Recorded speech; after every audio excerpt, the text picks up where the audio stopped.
إن الحمد لله والصلاة والسلام على رسول الله ثم أما بعد السلام عليكم ورحمة الله تعالى وبركاته. Allah Teala'ga şükürçülük olsun. Peygamber Muhammed sallallahu aleyhi ve sellem'e salavat jana salamlar olsun.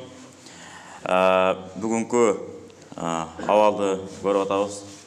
Allah Teala ibadat jagынан dagı, жашоо жагынан дагы, ой жүгүртүү жагынан дагы, Kur'andагы эреже сонун бизге Кудай Таалам барчанан берип койгон абалда, мамлекетте, орунда жашап атабыз.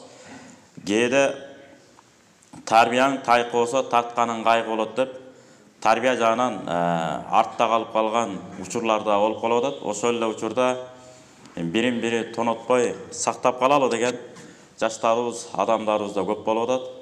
Ара чородон да болуп кетип атат, бирок ошентсе дагы Алла разы болсун. Бүгүнкү кече андан мурунку түндөрү атайын ар кайсы жерлерди, мекемелерди коргогонго аракет жасаган бир туугандарыбызга да Алла разы болсун. Биз эч кандай эч жакты тартпайбыз. Болгону адал эмгеги менен ушу мамлекетибиздин, шаарыбыздын көркү болгон мекемелерди, соода борборлорун сактап калалы деп аракеттерин көрүп атышат. Балким ушунун арасында сиздерден да отургандар болушу мүмкүн.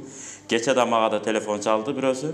Бүгүн түндө барган атабыз кандай болот дейт. Кандай болот деген суроо өзү туура эмес. Барыш керек, өзүбүздүн атуулук милдетибизди аткарып, сооп амалга калышыбыз керек.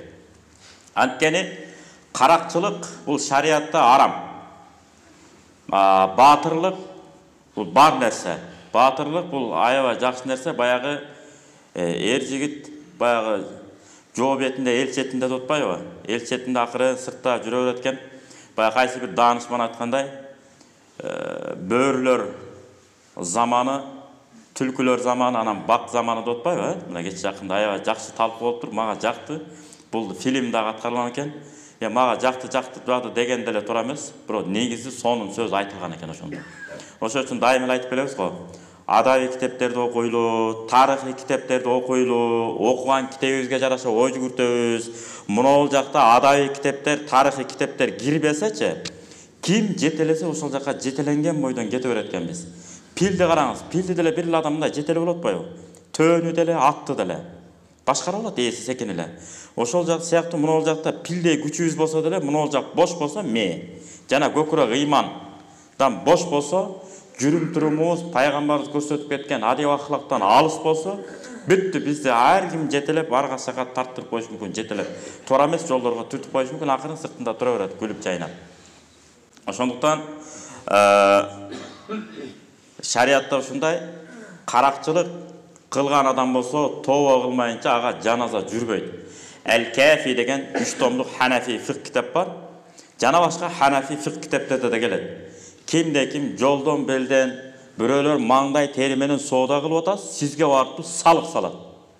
Мага мынча пайызын беришиң керек деп. Муну биз Токтогулда имам болуп жүргөндө да айтканбыз. Ошо китептерди, маалыматтарды алгандан бери айтып келатабыз, дагы айтабыз. Жанагындай ар кимдин мүлкүн уруксатсыз, ал өз ыктыяры менен келиңиздер муну жеп коюңуздар демейинче, bir tiştem almasın, bir tiştem nanın, bir som akçasın tartıp alıp ketkenge akыбыз жоқ. Бұл түздөн түз арам. Эртеңки күнү кыямат күнү эмне болобуз? Жооп беребиз. Ал эч нерсе эмес. Лукман Хаким деген билесиздер. Же пайгамбар экени белгисиз, же даанышман адам экени белгисиз болуп калып кеткен сыр бойдон. Бул Курандагы бар аят бул. Ошо Лукман Хаким ар бир сөзү эмне болгон? Даана болгон. Мындайча айтканда бир маселени чече сүйлөгөн. Танталап ардемкени сүйлөй берген эмес. Кээ бар го, сен жакшы сүйлөйсүң деп койсо кетет ошо менен. Кайсы бир агабыз айткандай, өзбек туугандар менен аларда мындай адам, мындай боорукелик адамгерчиликте жакшы го. Анан ушунчалык зериктим дейт, же өзбекче түшүнбөйм дейт. Анан кийин зеригип баягы илгерки адабий чыгарма ырлардан ырдап коем дейт. Juda zor ырдар экенсиз деп койду дейт. Катуу жакшы ырдайт экенсиз деп дейт. Ана мен сүйүнүп алып, дагы эртеси ушунчалык бакыр ырдадым дейт. Ырдап атам дейт. Акырындан жана өзбек туугандар айтты дейт. Телевизордо ырларды укпай эле, сиздин ырыңызды эле уккубуз келип калды, сиздин ырыңызды эле угуп атабыз деди дейт. О, мен ырым сонун турбайды. Аны эртеси дагы ырдадым дейт. Бер жагында ырлар калбай калды дейт. Сыймык, бектиги бул ырларын баарын согуп атам дейт. Анан 3-күн анан кийин ушинтип айтты дейт. Тууган, телевизордо болуп аткан ырларды өчүрүп кутуласаң экен. Өчүрүп кутулат экенсиң. Ама сиздин ырыңыздан кутулуп болмаса экен деди дейт. Сиздин ырыңыздан кутулуп болбойт экен деди. Ана мээме жетти дейт. Мындай айландырып түшүндүрдү дейт. Экинчи жолу айланды дейт. Дагы жеткен жок. Ана мына сага деп туруп төп түз айтканда ана мээме каңкып жетти дейт да. Ошол сыяктуу болбош керек экен да негизи. Баягындай кыргыз керегем сага айтам, келиним сен ук, угугум сага айтам, уулум сен ук деп. Ана жана шакылдап бакылдагандарды дагы сону салыштырган. Бакылдаган текени суу кечкенде көрөбүз, шакылдаган жеңени үй чечкенде көрсө, үйдү чечип кайра тиккенде билинет экен да үйдө кандай кармап атат, кандай аны ар бир аял эптей албайт. Мыкты энелер гана эмне кылат? Үйдү кармап алат. Боз үйдү кармаш билесиздер го. Жыгачын угугун бир аз туура эмес кармап койсоң өлдү, жыгач тырс сынат. Өлдү, аны дагы жасатып бериш керек. Проблема көйгөй. Ошону асыра биздин көөгө жетирбей, мына ошол сыяктуу. Ошондуктан ар бир кыймылды ойлонгондо, мына карабайсыздар, мен үчүн тарыхый китеп, адабий китеп деп атам. Бүгүнкү күндө байкасаңыздар, сынган кылычтын сценарийи кайра кайталанып атат. Сынган кылычты ким окубаган жок да, эч ким баарыбыз окуганбыз да. Ошо сынган кылычтын сценарийин карасаңыздар, жеткичекти башкача, жеткенден кийин башкача болуп кетип атат кээде. Ушу сценарий кайра мындай кайталанып атат. Бүт Төлөгөн Касымбеков, Алла разы болсун, ошол атабыз Кокон хан бийлиги боюнча тимеле туткан. Мына көчмөндөрдүн кагылышы. Ошол китептерди окуганда, окуй, эртең эл эле кырылат турбайбы? Элдин шору катат турбайбы деп, ар бир адам эмне кылыш керек? Түшүнүш керек эле да. Ошондуктан илимий жол менен, кеңешүү жолу менен, акылдуулук менен, даанышмандык менен эмне кылышыбыз керек? Жакшы жакка келишимге аракет кылышыбыз керек туугандар. Ал боюнча Алла Таала Куранда эмне деген? А'роф сүрөсүнүн 56-аятында мындай дейт. Бисмиллахир-рахманир-рахим. ولا تفسدوا في الأرض بعد إصلاحها وادعوه خوفا وطمعا إن رحمة الله قريب من المحسنين. صدق الله العظيم.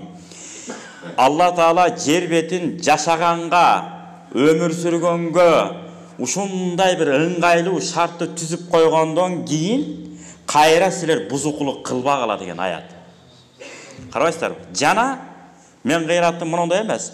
Анын артынан эле эмне кылгыла? Алла Тааладан коркуп, Алла Тааладан жалбарып дуа кылгыла дейт. Ушунун кадырына жетсе экен деп. Мына биздин кыргыз мамлекетибиз мамлекет болуш үчүн канча адамдарыбыздын Касым Тыныстанов, Жусуп Абдрахманов, Исхак Разаков, ага окшогон агартуучулар жана баатырларыбыз өткөн, эрендер өткөн, мен мамлекет үчүн, эл үчүн ушундай кызмат кылайын деп.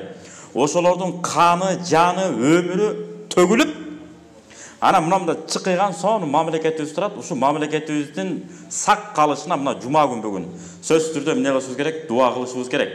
Ошон үчүн Халид ибн Валид радиаллаху анху эмне деген?